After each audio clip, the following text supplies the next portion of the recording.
Alright, y'all, what's up, y'all? It's your boy Romantz, coming through with another daily dosage of what you need to hear in the manosphere. Again, peace out to all my MGTOW brothers. I want to give some shout outs in just a few minutes. Um, but basically, I want to just, like, today's not like anything, like, there's three things that happened to me that I just want to run down, like, as a man, and just want to review and kind of bitch about a little bit. So I'm sure you guys won't mind. Most of my followers are MGTOW brothers, MGTOW around the world. That's what I'm all about. So let's get it started. First off, I want to say a super shout out to my man Kyle Andrews. You're my man, Drews. Um, you've helped me out fantastically in the last few days, and you know what I mean, everything that you've done for me, I can't thank you enough, man. If you got a computer, if you got that whole computer thing we talked about, holler back. But you know what I mean, your boy wants to make the greatest fucking hip hop album ever, and I want to make it all about Red Pill Theory and fucking MGTOW Thought. You heard me? All right. I also want to send a shout out to Tiger C, King Tut. I want to send Larry Piper, my ace, my buddy. Big shout out to you, and also the MGTOW Misfit. There's a million people I'm forgetting right now. I'm just going off the dome of everyone. And so many of you, dude. If I'm not getting back to you, if you feel like I owe you a shout out or something, or you're hollering at me and I'm not hollering back, just keep hollering, bro. I will get to you eventually. I love this whole thing. I can't get it. It's been a boon the last few days, and I've gotten so many new people in my life, MGTOW brothers, that it's hard to keep track of everyone, and that's a good problem to have. So thank you all for being there, subscribing, liking, smash that bell, yo. Put some commentary down in that motherfucker, you heard? Alright, so, the things that have happened to me in the last few days. Now, I did a video a couple days ago about one of my neighbors who's a woman. Alright, this is kind of reiterating that video. Like, me being, like, living in this YMCA, like, on the other side of that wall. You see where my calendar is? That wall there? Okay, there was a dude there. On the other side of that wall is a dude. But, like, now there's, like, a chick there. And there's chicks all up and down this hallway. Most of them are cool as shit. Okay? And we don't really bother each other. But all it takes is one fucking, like, loony-ass bitch. And, you know, it could be my goose is cooked. So I told you about the chick who thinks I'm stalking her because she saw me 2 days in a row, and I was waiting for a bus at the same bus stop she was at, and somehow she tried to call me a stalker for that. The one that totally different girl here. Now this is the girl, and again, most of the women that have lived here have been nice and cool, and there's been no problems. But this is like how society is. Most women are not feminist. Most women respect men. Most women like love men and shit like that. And there's a small percentage of them that hate us, and they fuck it up for everybody. And like, it's really dangerous for us to be around women like that. So it's good for us to know who you are, so we can stay the fuck away from you. Since we can't tell who you are just by looking at you, that's why we are MGTOW. We just stay the fuck away from all women to make extra sure. But me living in this place, dude, like, the chick on the other side of that, like, the wall, like, she hasn't, like, done anything. She hasn't complained. She hasn't gotten me in trouble. She hasn't said anything negative. But, like, I try to open the doors for these ladies, and I try to be a gentleman, and, you know,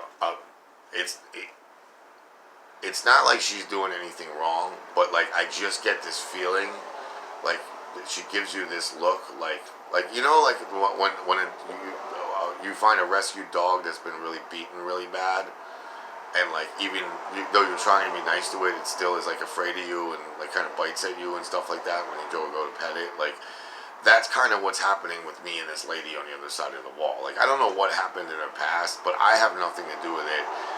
Just fucking smile or say hello. Like, do you really have to look at me like I'm raping you every fucking time I walk by you? For real? So, I mean, I can't wait. I'm almost like, I'm almost out of here. I'm hoping that my time at the Y is fucking coming to an end, thank God. and I can't, like, the sooner the better. Like, I'm scared to be here, seriously, because, like, at any moment, any chick who just moves in here can just say I fucking ran in the bathroom or I raped her or whatever the fuck. I mean, there is cameras here everywhere, but I just don't trust that. I don't trust shit, bro. In the court of law, you lose with your fucking pee-pee, with your pee-pee on. All right, so that was, I just wanted to bring that. That's number one, the thing that happened. All right, number two, now you might have seen a video, look, if you roll back my videos, I did one a couple weeks ago about tipping, about tips. I feel that tips are, like, that's part of feminism. Like, that's something that shouldn't be around, and it is because of feminism. And, like, you know, I get when you go into a diner and you see some, like, lady who's, like, mad, like, you know, probably taking care of children and grandchildren, and I try to give tips, you know what I'm saying? But for, like, these girls that are, like, perfectly healthy and in their 20s and make, you know what I mean, like, bringing down huge stacks of bread every week, every night at a bar just because they're bringing you a drink. I don't agree with that. I don't believe in tipping them. And definitely, like, it's one thing to be, like, a waitress and make, like, you got to make some extra cash any way you can for a while.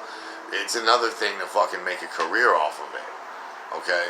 So I made a video that stated all this. And somebody who's a lifelong friend, a girl who grew up on my fucking street, Renee Glazik, you can thank, fuck Staley's. From here on in, quote me again, fuck Staley's. I'm never fucking gonna eat there again. And you can thank Renee Glazik. Because I went in there yesterday and she wouldn't serve me food and wouldn't take my order because I made that video. Because she disagrees with that. So, and then on Staley's, on top of it, it's a place that I've been begging. I want to say I'll never play there again, but I never play there anyway because you don't give me fucking gigs. I'm the East Side's greatest rapper. When you put my name outside your fucking place, it's a $5,000 to $10,000 night every time. You know it and I know it. So why I'm sucking, I don't have to do this with any other place in the world, like suck their dicks to get a gig. They just give me gigs. Staley's, I gotta beg and plead, and then you think, like, and I'm going, bro, you gave gig diggers, you won't give me one Saturday, you gave gig diggers every Saturday all fucking summer long. Number one, they suck. Number two, I could bring more people in for fucking a business meeting at lunch than they're bringing in on a Saturday fucking night. And Lord knows I will fucking cripple their crowd, dude. But we'll never know, because I'm never going to play Staley's. I'm never going to eat at Staley's again. Daryl, you can eat my dick. And fucking Renee Glazik, you can thank Renee Glazik, because, you know what I mean? Whatever reason I'm not getting gigs there, I'm done. I'm never asking you again. I'll never be there again. So Renee, go fuck yourself. I still don't believe you. You know what I mean? Get a real fucking job, bitch. And when people, I hope this message gets out and people don't give you more tips, because if that's how you go around expecting to make your pay, and fucking when someone says something you don't like, you're not gonna fucking serve them. You shouldn't be in that line of business anyway. It's called customer service. You obviously think it's your own service, as most waitresses do.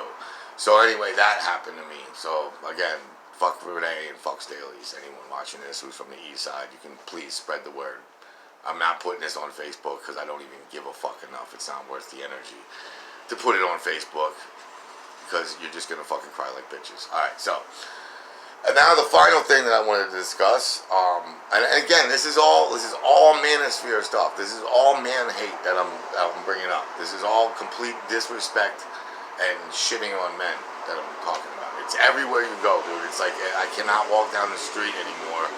I cannot go on Facebook anymore without seeing a fucking hateful meme. I cannot walk down the street without seeing something that sets me off and triggers me, or that someone shits on me. But anyway, alright, so I'm playing the Funhouse, which is another place I'm really not that fucking happy about right now, but I'm going to do a video on that too, like the gentrification of the Bethlehem music scene, how, like, it's really hard to get gigs unless you're, like, a dude who, like, doesn't have kids, doesn't have a wife, can spend your whole day sucking dicks to get gigs. There's a lot of guys out there that are in this music scene that are like that, and it's hard to compete with them. But anyway, I'm not going into that. That's a different video. But anyway, the Funhouse, yeah, it's Music Fest. I'm, again, as usual, not playing a Music Fest gig at the Funhouse, whatever. Okay, great. But I'm playing there the other night, last Sunday, right? And it was like the Sunday before Music Fest, so it was kind of dead. And as usual, like when school's in, every once in a while there's a trickle of girls. There is no women at all in the Bethlehem scene at all. There is no like gaggle of girls that go out every night anymore. There's nothing to chase. There's no reason, like as a man, as a single man, there's almost no reason to go out other than to pay a whole lot of money to get drunk when you can just buy a case of beer and sit in your house and get drunk. But like, I don't know. Anyways, I'm playing a fun house. It's like 30 men and then the two chicks that are working there. Alright, and one of them was Tammy, who's awesome. I love her. She's great. She's beautiful. She gets up on the mic and sings. She dances. She's everything you want in a funhouse waitress. And usually, funhouse waitresses are known for being sexy. Tina is on point. Like, she hires sexy girls, and they wear little mini skirts and big black boots, and you know what I mean. There's like a dress code that they wear, and the funhouse is legendary for its sexy waitresses. All right, well, this chick, they got a new girl. Okay, now first off, for starters, she's not even hot. She's like flat like a board. Okay, she looks like she weighs about maybe 100 pounds, if that. She's like 5'2". She's 20. So to me, like, that right there, like, if you're young, you gotta have some sort of personality or something. You can't just be walking in there and giving everybody attitude. And then on top of it, she's like Puerto Rican or something. Like, she's not white.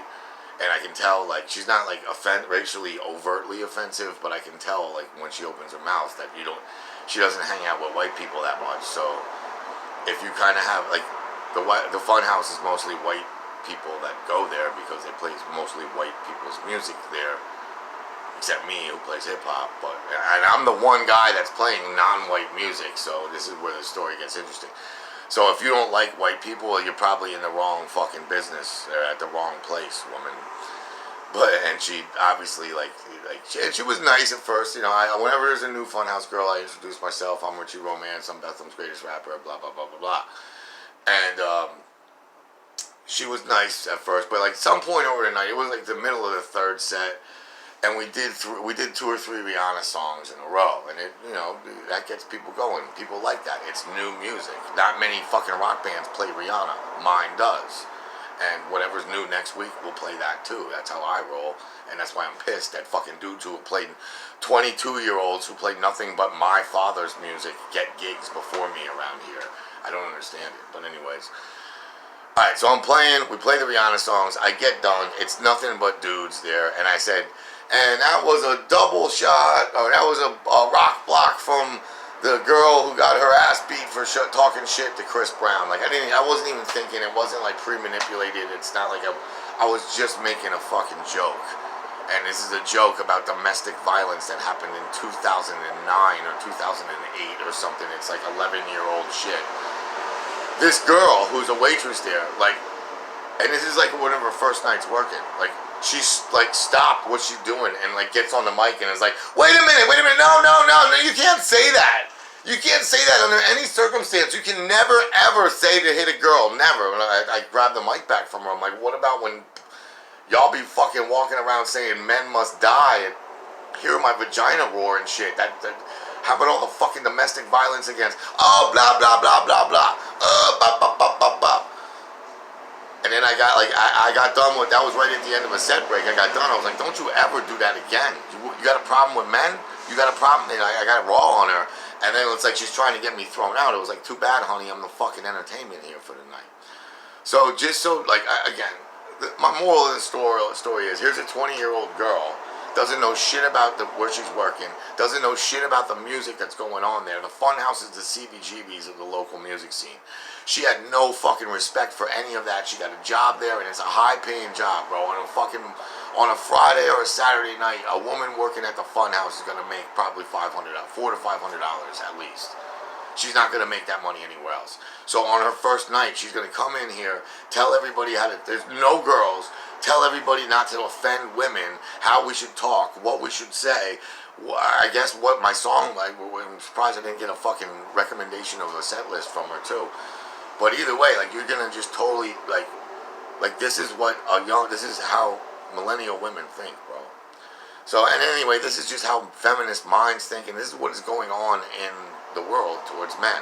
Like, this is me going through my life. And I don't want no beat smoke with anybody. I'm trying to stay the fuck away from women. I didn't go at Renee. I just went in there for food. I didn't go at the fucking chick at the funhouse. I went there to play a gig. You know what I'm saying? I'm trying to go about my life, and everywhere I go, I'm getting fucking verbally attacked by any fucking one who believes in this feminist narrative. Go fuck yourselves, all of you. Bye. My name is Richard Romantz. This is Men Going Their Own Way. Peace.